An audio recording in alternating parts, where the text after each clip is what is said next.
श्री सद्गुरुवे नमः। यस्य स्मरणमात्रेण ज्ञानम् उत्पद्यते स्वयं, य एव सर्वसम्प्राप्तिः तस्मै श्रीगुरुवे नमः। श्रुतिस्मृतिपुराणानाम् आलयं करुणालयं नमामि भगवत्पादं शङ्करं लोकशङ्करं। शङ्करं शङ्कराचार्यं केशवं बादरायणं सूत्रभाष्यकृतौ वन्दे भगवन्तौ पुनः पुनः। ओम शांति शांति शांति। प्रणाम भगवान। भगवान दृग्दृश्य विवेक में आज परम पूज्य ब्रह्मनिष्ठ महात्मा स्वामी श्री अखंडानंद जी महाराज समाधि के विषय में बताते हुए आज आगे बता रहे हैं कि निरीहो अस्मि निरंसो अस्मि स्वस्थो अस्मि अस्मि च निष्प्रियः शांतो अहम एक रूपोस्मि चिदाकाश अहम स्थितः। कहते हैं कि मैं निश्चेष्ट हूँ, मैं निरंश हूँ, मैं स्वस्थ हूँ, मैं निष्प्रिय हूँ, मैं शांत हूँ, मैं परमार्थ रूप हूँ और मैं अविनाशी हूँ। ऐसा सोच करके, ऐसा विचार करके साक्षी निष्ठ जो समाधि है, शब्द के द्वारा अपने स्वरूप का चिंतन करके शांत हो जाना, इसका नाम शब्दानुविद्ध सविकल्प समाधि है। निर्विकल्प नहीं है, क्योंकि इसमें शब्द की पंख लगी हुई है, शब्दजन्य वृत्ति लगी हुई है कि मैं ऐसा हूँ, मैं ऐसा हूँ, मैं ऐसा हूँ। दृश्य नहीं, शब्द। जिसको अपनी वृत्ति में आग्रह है, जिसको अपने शब्द में आग्रह है, शब्द तो आसमान में उड़ते रहते हैं, वृत्तियाँ मन में आती जाती रहती हैं। इनमें आग्रह क्या, अरे आई गई, आई और गई। एक ने कहा कि भाई तुम कृष्ण को ईश्वर क्यों कहते हो, तो मैंने कहा कि मैं तुमको कृष्ण कहता हूँ, क्या ख्याल है तुम्हारा? लोग कृष्ण तुमको पसंद न हो तो तुमको ही बोलता हूँ। तो बोले नहीं महाराज, मैं भी कृष्ण नहीं हूँ। तो अरे मैं चींटी को ईश्वर कहता हूँ, अब तो प्रसन्न हो। तो बोले कि नहीं महाराज, चींटी ईश्वर कैसे हो सकती है? तो मैं कहता हूँ कि अरे मैं शालिग्राम पत्थर को ईश्वर बोलता हूँ। तुम्हारे हृदय में ईश्वर बुद्धि का उदय होना चाहिए, तुम्हारी चित्तवृत्ति ईश्वराकार हो, उसमें शालिग्राम निमित्त बने कि चींटी निमित्त बने कि आदमी निमित्त बने कि रामकृष्ण निमित्त बने, किसी भी निमित्त से मनुष्य की चित्तवृत्ति ईश्वराकार हो जाए कि ईश्वर सर्वज्ञ सर्वशक्तिमान सर्वोपादान अद्वितीय परम स्वतंत्र सच्चिदानंद घन है। किसी भी प्रकार अपनी वृत्ति को ठीक करने की जरूरत पड़ती है, वह चाहे विचार से हो या चाहे शांति से हो।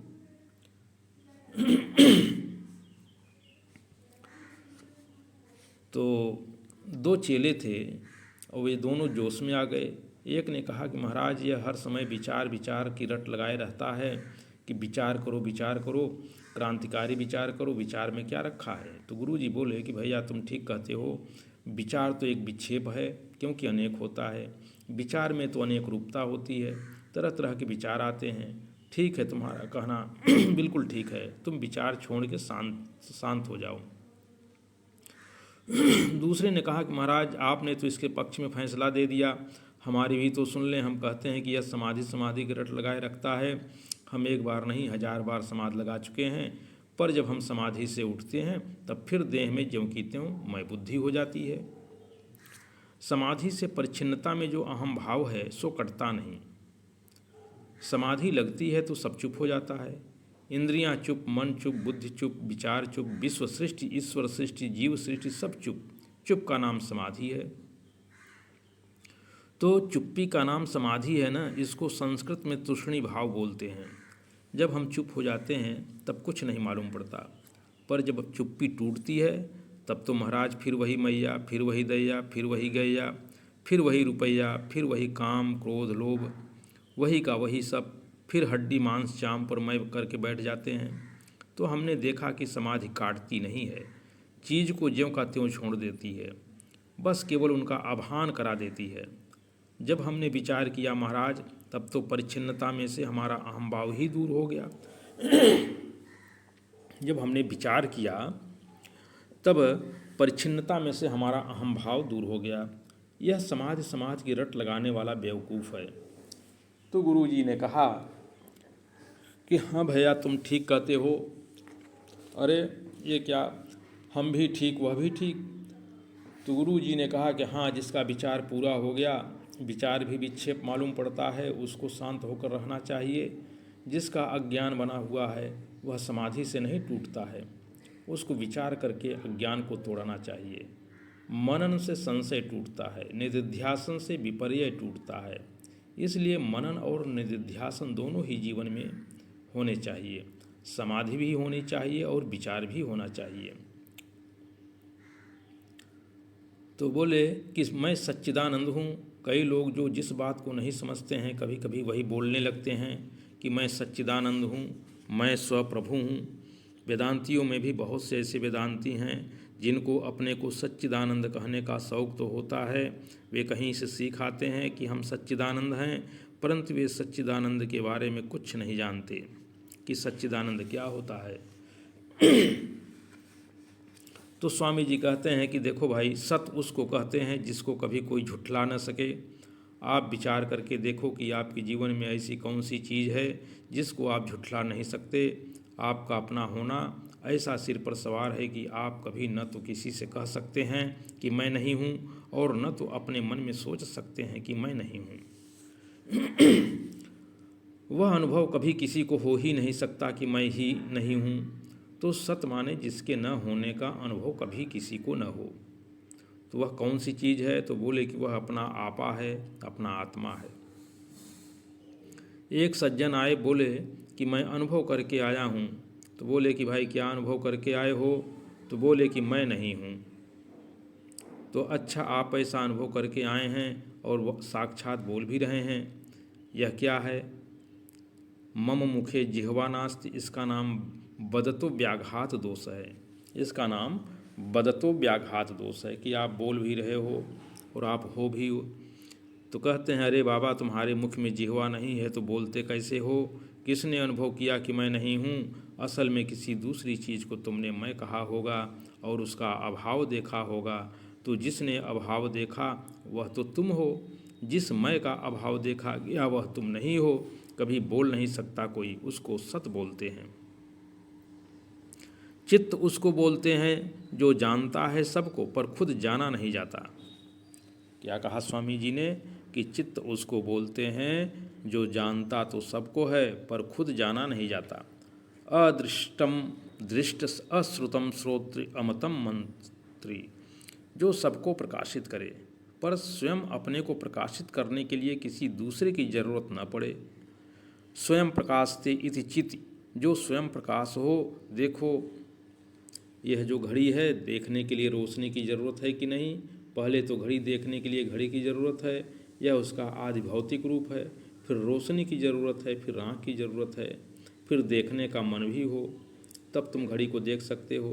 परंतु अपने आप को देखने के लिए न तो घड़ी सरीखी किसी जड़ चीज़ की ज़रूरत है, न तो सूर्य की रोशनी की ज़रूरत है, न तो आँख की ज़रूरत है। बिना सूर्य की रोशनी के अंधा भी जानता है कि मैं हूँ, बहरा भी जानता है कि मैं हूँ, और बिना जीभ वाला गूंगा भी जानता है कि मैं हूँ, लंगड़ा भी जानता है कि मैं हूँ। तो बोले कि अब आनंद किसको कहते हैं? तो सच्चिदानंद माने जहाँ भोक्ता और भोग्य भाव की जरूरत नहीं पड़े। जब कोई चीज़ हो तब हम उसको भोगें और हम देह इंद्रिय वाले हों तब भोक्ता बने। आत्मेन्द्रिय मनोयुक्तम भोगे भोक्ते त्याहुर्मनीषण, इंद्रिय और मन से युक्त होने पर आत्मा का नाम भोक्ता होता है और अन्य वस्तु भोग्य होती है। जहाँ जीवात्मा और विषयता दोनों नहीं है उसका नाम आनंद है।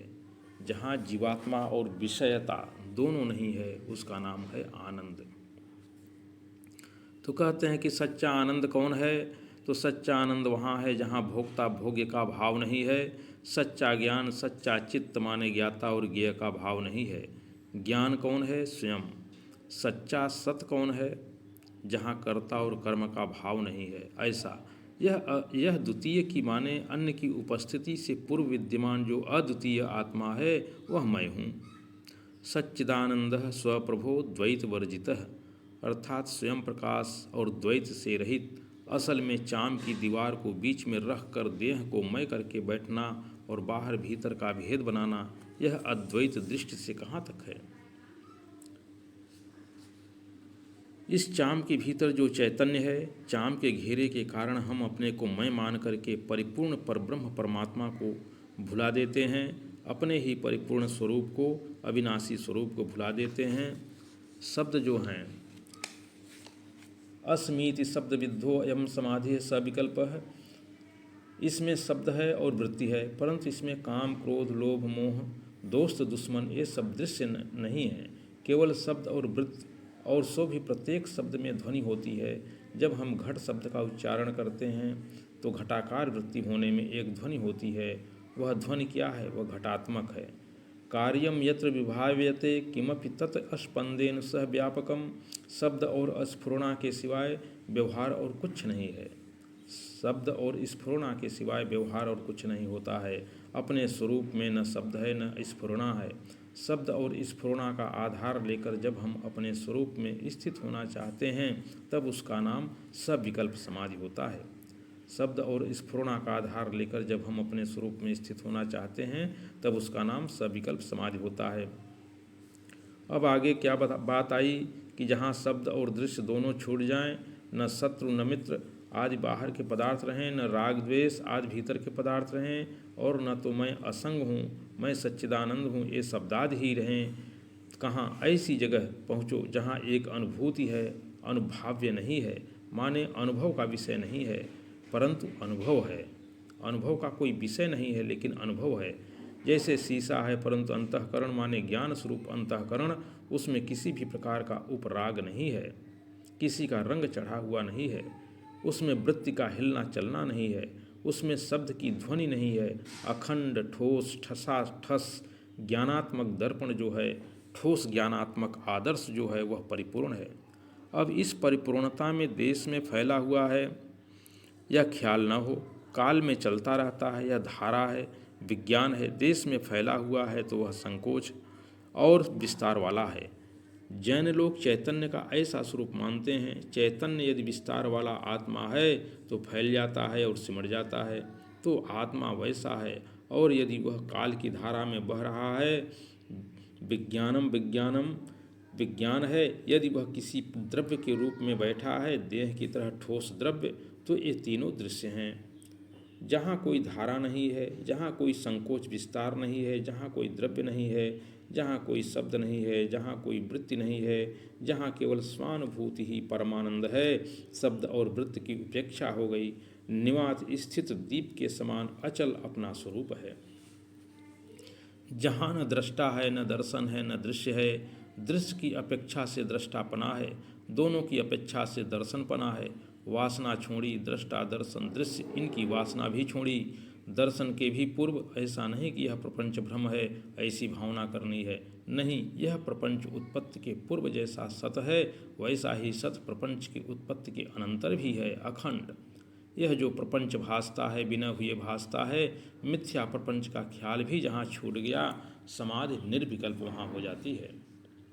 मिथ्या प्रपंच का ख्याल भी जहाँ छूट जाता है वहीं निर्विकल्प समाधि हुई। तो भगवान यह समाप्त करते हैं। प्रणाम भगवान।